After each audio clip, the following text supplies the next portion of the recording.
Hello hi friends, ಇವತ್ತು ಸೋರೆಕಾಯಿ ಸಾಗು ಮಾಡೋದು ಹೇಗೆ ಅಂತ ನೋಡೋಣ. ಅದಕ್ಕಿಂತ ಮುಂಚೆ ನಮ್ಮ ಚಾನಲ್ ಸಬ್ಸ್ಕ್ರೈಬ್ ಮಾಡ್ಕೊಂಡಿಲ್ಲ ಅಂದರೆ ದಯವಿಟ್ಟು ಸಬ್ಸ್ಕ್ರೈಬ್ ಮಾಡ್ಕೊಂಡು ವಿಡಿಯೋ ನೋಡಿ. ಇಲ್ಲಿ ಒಂದು ದೊಡ್ಡ ಸೋರೆಕಾಯಿ ಸಿಕ್ಕಿತ್ತು, ಮನೆ ಹತ್ರನೇ ಬಳ್ಳಿಯಿಂದ ಸಿಕ್ಕಿದ್ದು. ಸ್ವಲ್ಪ ನೋಡ್ಕೊಂಡಿದ್ದಕ್ಕೆ ಸ್ವಲ್ಪ ದೊಡ್ಡದೇ ಆಗಿಬಿಟ್ಟಿತ್ತು. ಇದರಲ್ಲಿ ಸ್ವಲ್ಪ ಜಾಸ್ತಿ ಆಗುತ್ತೆ ಅಂತ ನಾನಿಲ್ಲಿ ಅರ್ಧ ಉಪಯೋಗಿಸ್ಕೊಳ್ತಾ ಇದ್ದೀನಿ. ಇಲ್ಲಿ ಈ ಥರ ಪೀಲರ್ ಸಹಾಯದಿಂದ ಮೇಗಳ ಸಿಪ್ಪೆಲ್ಲ ತೆಗೆದಿಟ್ಕೊಳ್ತಾ ಇದ್ದೀನಿ. ಈ ಕಡೆ ಎರಡು ಭಾಗ ಮಾಡಿ ಅದರಲ್ಲಿ ಬೀಜ ಇರೋದನ್ನೆಲ್ಲ ನಾವು ಸೈಡಿಗೆ ಎತ್ತಿಟ್ಕೋಬೇಕು. ಅದನ್ನ ಹಾಕಿದ್ರೆ ಅಷ್ಟೊಂದು ಚೆನ್ನಾಗಿರಲ್ಲ ಅಲ್ವಾ. ಎಳೆದಾದರೆ ಕೆಲವರು ಹಾಕ್ತಾರೆ, ನಾನು ಇಲ್ಲಿ ಹಾಕ್ತಾ ಇಲ್ಲ.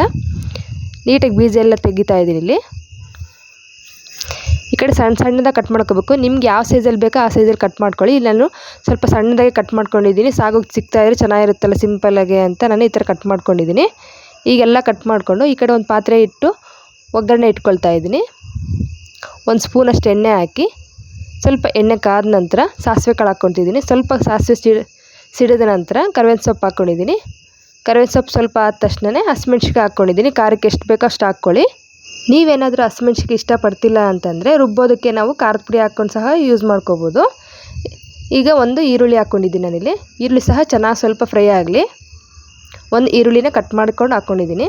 ಸ್ವಲ್ಪ ಈರುಳ್ಳಿ ಬೆಂದ ನಂತರ ಒಂದು ಸ್ಪೂನಷ್ಟು ಅರಿಶಿನ ಪುಡಿ ಹಾಕಿದ್ದೀನಿ. ಒಂದು ಸ್ವಲ್ಪ ಉಪ್ಪು ರುಚಿಗೆ ತಕ್ಕಷ್ಟು. ಸ್ವಲ್ಪ ಉಪ್ಪು ಅರಿಶಿನ ಪುಡಿ ಹಾಕಿದ್ವಲ್ಲ, ಅದಕ್ಕೇ ಈ ಸೋರೆಕಾಯಿ ಎಲ್ಲ ಕಟ್ ಮಾಡಿ ಇಟ್ಕೊಂಡಿದ್ವಲ್ಲ ಅದನ್ನೆಲ್ಲ ಇನ್ನೊಂದು ಸರಿ ತೊಳೆದ್ಬಿಟ್ಟು ಇದರಲ್ಲಿ ಹಾಕ್ಕೊಳ್ತಾ ಇದ್ದೀನಿ. ನೀಟಾಗಿ ಈ ಥರ ಎಲ್ಲ ಮಿಕ್ಸ್ ಮಾಡ್ಕೋಬೇಕು. ಉಪ್ಪು ಅರಿಶಿನ ಪುಡಿ ಹಾಕಿದ್ವಲ್ಲ ಈ ಥರ ಮಿಕ್ಸ್ ಮಾಡ್ಕೊಂಡು ಚೆನ್ನಾಗಿರುತ್ತೆ. ಈ ಕಡೆ ಒಗ್ಗರಣೆ ಬೇಯ್ತಾ ಇರೋದ್ರಲ್ಲಿ ಈ ಕಡೆ ನಾನು ಮಿಕ್ಸಿಗೆ ಹಾಕ್ಕೊತಾ ಇದ್ದೀನಿ. ಇಲ್ಲಿ ಹುರಿದಿಟ್ಕೊಂಡಿರೋಂಥ ಕಡಲೆ ಬೀಜನ ಉಪಯೋಗಿಸ್ಕೊಳ್ತಾ ಇದ್ದೀನಿ ನಾನು. ಥಿಕ್ನೆಸ್ ಬರೋದಕ್ಕೋಸ್ಕರ ಸಾಗು ಥರ ಇರಬೇಕಲ್ವ ಅಂತ ನಾನು ಇದನ್ನು ಬಳಸ್ತಾ ಇದ್ದೀನಿ ಇಲ್ಲಿ ಕಡಲೆ ಬೀಜನ. ಈಗ ಇದಕ್ಕೇ ಒಂದು ಸ್ವಲ್ಪ ಚಕ್ಕೆ, ಒಂದು 2-3 ಲವಂಗ ಹಾಕ್ಕೊತಿದ್ದೀನಿ. ಒಂದು ಅರ್ಧ ಸ್ಪೂನಷ್ಟು ಕಸಕಸೆ ಹಾಕ್ಕೊಂಡಲ್ಲ ಸ್ಪೂನಲ್ಲಿ. ಈಗ ಒಂದು ಸ್ವಲ್ಪ ಬೆಳ್ಳುಳ್ಳಿ, ಶುಂಠಿ ಮತ್ತು ಹಸಿ ತೆಂಗಿನಕಾಯಿ ತುರಿ ತೊಗೊಂಡಿದ್ದೀನಿ. ದೊಡ್ಡ ಸ್ಪೂನಲ್ಲಿ ತೊಗೊಂಡ್ರೆ ಒಂದು 2-3 ಸ್ಪೂನ್ ಆಗುತ್ತೆ. ಸ್ವಲ್ಪನೇ ಜಾಸ್ತಿ ಹಾಕ್ಕೊಳ್ತಾ ಇಲ್ಲ ಇಲ್ಲಿ ಮಸಾಲೆ ನಾನು. ನೋಡಿ ಈ ಥರ ಎಲ್ಲ ಸ್ವಲ್ಪ ಲೈಟಾಗಿ ಪೌಡ್ರ್ ಮಾಡ್ಕೊಂಡು ನಾವು ಮತ್ತು ಸ್ವಲ್ಪ ನೀರು ಹಾಕಿ ಮಿಕ್ಸಿಗೆ ಹಾಕ್ಕೊಂಡಿದ್ದೀನಿ ಪೇಸ್ಟ್ ಥರ ನಾನು. ಈಗ ಇದಕ್ಕೇ ನಾವು ಧನಿಯಾ ಪುಡಿ ಹಾಕ್ಕೊಳ್ತಾ ಇದ್ದೀನಿ ನಾನು. ಒಂದು 2-2.5 ಸ್ಪೂನಷ್ಟು ತೊಗೊಳ್ಳಿ ಸಾಕು. ಇದು ಕೂಡ ತುಂಬ ಚೆನ್ನಾಗಿರುತ್ತೆ. ಸಿಂಪಲ್ ಇಂಗ್ರೀಡಿಯೆಂಟ್ಸೇ ಹಾಕಿರ್ತೀವಿ, ಅಷ್ಟೊಂದು ಮಸಾಲೆನೂ ಹಾಕ್ದೇ ಈ ಥರ ಕಡಲೆ ಬೀಜ ಹಾಕಿದ್ರಿಂದ ಸಾಗು ಟೇಸ್ಟ್ ಚೆನ್ನಾಗಿ ಕೊಡುತ್ತೆ. ಈಗ ಅದೇ ಜಾರಿಗೆ ಸ್ವಲ್ಪ ಕೊತ್ತಂಬರಿ ಸೊಪ್ಪು ಹಾಕಿ ನುಣ್ಣಗೆ ರುಬ್ಕೊಂಡಿದ್ದೀನಿ ಇಲ್ಲಿ.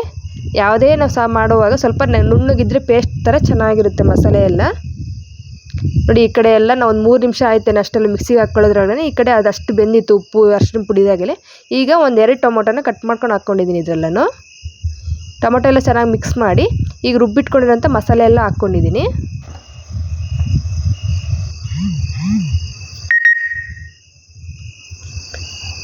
ಹಸಿ ಮಸಾಲೆ ಹಾಕಿರೋದ್ರಿಂದ ಇದು ಸ್ವಲ್ಪ ಹೊತ್ತು ಎಣ್ಣೆ ಬಿಟ್ಕೊಳ್ಳೋ ತನಕ ನಾವು ಹಂಗೆ ಇದರಲ್ಲೇ ಎಣ್ಣೆ ಬಿಟ್ಕೊಳ್ಳೋ ತನಕ ಫ್ರೈ ಮಾಡ್ಕೋಬೇಕಿಲ್ಲಿ. ನೋಡಿ ಈ ಥರ ಆಗಲೇ ಎಲ್ಲ ಕುದಿ ಬಂದಾಗ ಈಗ ಮಿಕ್ಸಿ ಜಾರಲ್ಲಿ ಇರೋದು ಸ್ವಲ್ಪ ತೊಳೆದ್ಬಿಟ್ಟು ನೀರು ಹಾಕ್ಕೊಂಡಿದ್ದೀನಿ. ಇಷ್ಟೇ ನೀರು ಸಾಕಿದ್ದಕ್ಕೆ, ಇನ್ನು ಎಕ್ಸ್ಟ್ರಾ ಬೇಡ. ಅದು ಸೋರೆಕಾಯಿ ನೀರಿನಂಶ ಇರೋದ್ರಿಂದ ಜಾಸ್ತಿ ನೀರು ಹಾಕೋದು ಬೇಡ. ಸ್ವಲ್ಪ ಉಪ್ಪು ಕಡಿಮೆ ಅನ್ನಿಸ್ತು, ಇನ್ನು ಸ್ವಲ್ಪ ಉಪ್ಪು ಹಾಕ್ಕೊಂಡಿದ್ದೀನಿ. ನೀವು ನೋಡ್ಕೊಂಡು ಹಾಕ್ಕೊಳ್ಳಿ. ಇಷ್ಟೇ ಫ್ರೆಂಡ್ಸ್. ಇದಕ್ಕೆ ಲಿಡ್ ಕ್ಲೋಸ್ ಮಾಡಿದ್ರೆ 2 ವಿಷಲ್ ಬರ್ಸ್ಬಿಟ್ರೆ ರೆಡಿ ಆಯಿತು ಸೋರೆಕಾಯಿ ಸಾಗು. ಚಪಾತಿಗೂ ರೊಟ್ಟಿಗೂ ತುಂಬ ಚೆನ್ನಾಗಿರುತ್ತೆ. ಬೇಕಾದ್ರೆ ನೀವು ಒಂದ್ಸತಿ ಟ್ರೈ ಮಾಡಿ ನೋಡಿ, ತುಂಬ ಚೆನ್ನಾಗಿದೆ ಅಂತ ಹೇಳ್ತೀರಾ. ನೋಡಿ ಇನ್ನೂ ಕುದೀತಾ ಇದ್ದಾನೆ. ಇನ್ನೂ ಸ್ವಲ್ಪ ಏರ್ ಪ್ರೆಷರ್ ಇದ್ದಂಗೆ ಕಿತ್ತಿದ್ದೀನಿ ಇಲ್ಲಿ. ತುಂಬ ಚೆನ್ನಾಗಿರುತ್ತೆ ಫ್ರೆಂಡ್ಸ್, ನೀವು ಒಂದ್ಸತಿ ಟ್ರೈ ಮಾಡಿ. ನಮ್ಮ ಚಾನಲ್ ಇನ್ನೂ ಸಬ್ಸ್ಕ್ರೈಬ್ ಮಾಡ್ಕೊಂಡಿಲ್ಲ ಅಂದರೆ ದಯವಿಟ್ಟು ಸಬ್ಸ್ಕ್ರೈಬ್ ಮಾಡ್ಕೊಳ್ಳಿ. ಆದಷ್ಟು ಒಂದು ಲೈಕ್ ಕೊಡಿ.